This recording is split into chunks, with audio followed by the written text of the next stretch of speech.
Асқарбек Темірбеков айтып кеткендей, топтық төбелестер көп орын алды, бірақ олардың алдын алу бойынша шаралар атқарылды. Енді жасөспірімдер арасында оларға қарсы жасалған қылмыстардың қазіргі таңда өзекті мәселе бірі болып табылатыны сіздерге мәлім. Талдау барысында қылмыс жасау себептері анықталды. Бұл бірінші, ата-аналардың бала тағдырын алаңдамауы, олардың өз беншігінше қалдырып, бос уақытын қадағаламауы, отбасының қолайсыз жағдайда басым бөлігі болып табылады.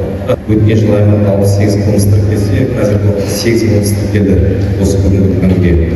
Оның үшеуі орта мектепте, төртеуі колледж студенттерінің, біреуі жұмыссызбен істелген. Оның көптеген кәмелетке толмағандар арасынан ұрлықтар, тонау, басқа да қылмыстар жасалуы жүзеге асырылуда.